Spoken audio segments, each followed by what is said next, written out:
Heyo, how's everybody doing? EonShiKeno here, back with game number 2, and I still have Kibbles with me from Playhim. How's it going, Kibbles? It is going absolutely fantastic. As I said, guys, a huge pleasure to be here broadcasting for all you fans of EonShiKeno. As you said, I'm Kibbles.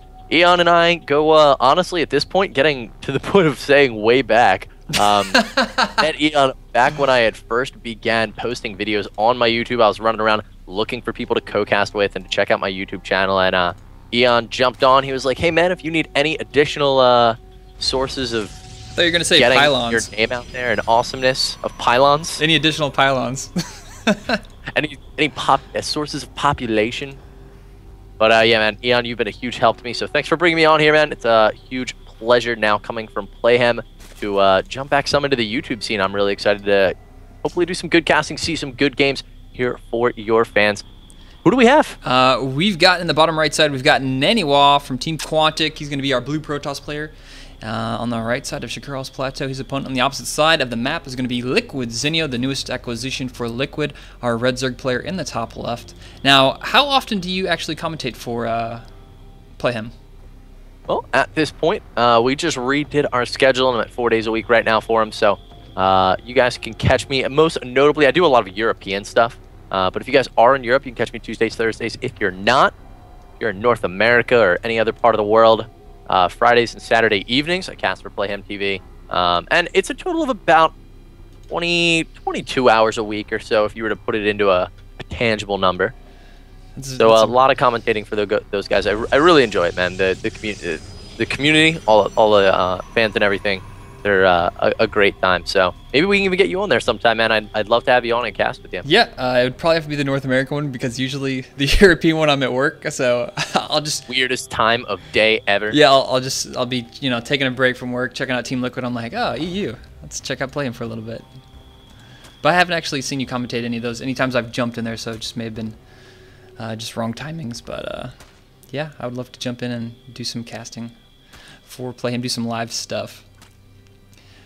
So we've got a Nexus going to go for Naniwa, same build going to go for him, and I don't think we're going to see Zenio go for the same build he went with last game. What do you think? Well, last game it was pretty all-in-ish, and if there's any map that you don't really want to all-in on, I would call it Shakural's Plateau. This is a map that severely favors defensive play. We have this tight ramp that can be force-fielded off easily with just Dosekis. And Dosekis? 2 X's. Okay. X marks the spot, man, where you drop your force field. Gotcha. I don't know, 2 of anything in all honesty. You could put probably 2 probes on this thing on patrol and make it work.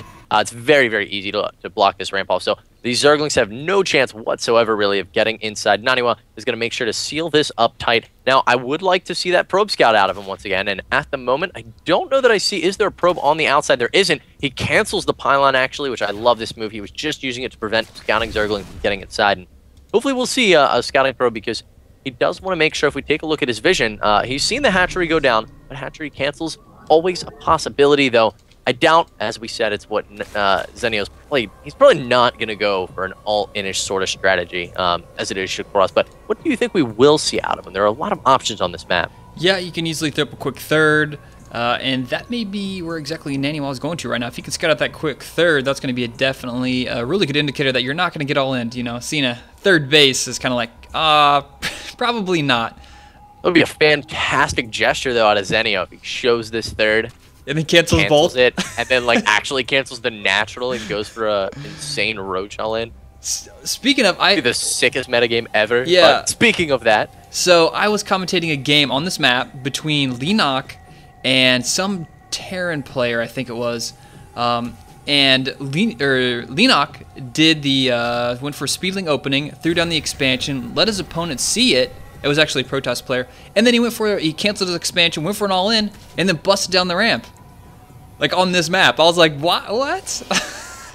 Lenok is crazy, man. Now, he went for a Baneling bust, I assume? No.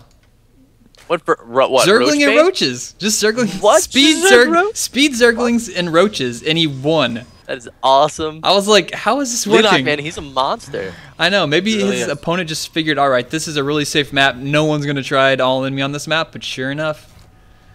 Yeah, actually, a lot of Terrans do choose to double expand on this map, but as it stands right now, Naniwa trying to move out with a few of his zealots to try to do some harass on the queens, trying to catch Zenio being a little greedy. But if there's anything that Zenio hasn't been this game, it's greedy. He had a nice quantity of Zerglings, easily cleaned up those zealots. Now poking up the ramp, going to be able to see chrono boosting units out of the gateway.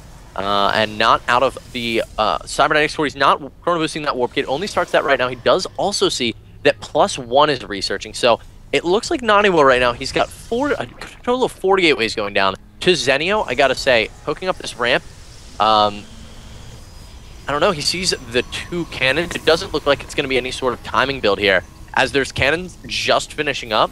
So if anything, that tells Zenio he's got a few more minutes here until Naniwa really starts cranking out units, because he made those cannons. Yeah, and he sees those 2 gases just now going up, so he's not going to go for anything like just 2 gas build with minerals at the expansion.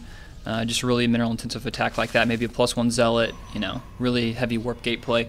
And usually when you see those 2 extra gas, that's not something you're going to see with some kind of really aggressive play like that. But Zenio getting a huge supply lead. What is he up to, like 75? He's just soaring right now. He's got a lot of Zerglings on the way, 5 more drones on the way, and he's got just a lot of Zerglings everywhere. And he hasn't started his 3rd or 4th gas yet, and he's making a macro hatch. I love the macro hatches from Zerg players, and hasn't yet started upgraded. But he's making 2 support crawlers, so he's a little bit worried about DTs. Well, you know, he's playing so safe right now, and what he's doing, really cutting tech right now, is Zenio. And that's letting him get out tons and tons of workers, tons of hatcheries, tons of evolution chambers, spore crawlers, spine crawlers, queens, drones. He's getting everything that is not tech.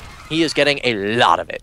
And only now dropping down his gas, this is allowing him to play defensive with these Zerglings initially. He would have been vulnerable to any timing attacks because he had virtually nothing but Speedlings. That is all he had. He still has yet, it looks like, to throw on. Yeah, he can't make anything but Zerglings at this point. Yeah, he didn't have a Roach Warren or anything like that.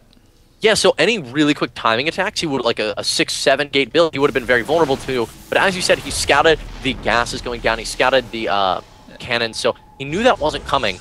And now Naniwa does kill his own pylon. It looks like he's going to be shuffling on out of the base, but this is the timing where Zenio, if we take a look, he's got a Hydralisk Den on the way. He's only 30 seconds away from being able to make Hydras, and he's going to produce a ton of units all at once, because if we take a look, he has a huge economy, EonShiKeno. It is massive right now, and I don't know if Naniwa's going to be able to push him. I really hope he goes to expand here, because I don't see him doing a lot of damage if Zenio makes Hydras in a second here. Yeah, I think the smart move here for Naniwa is just to set up that 3rd at that inside pocket of his base there.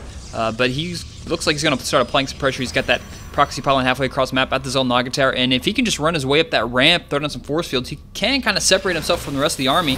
But he's going to try and pick off some Zerglings here, and no, they're just going to squeak through, and he didn't get it really as many there as he wanted to.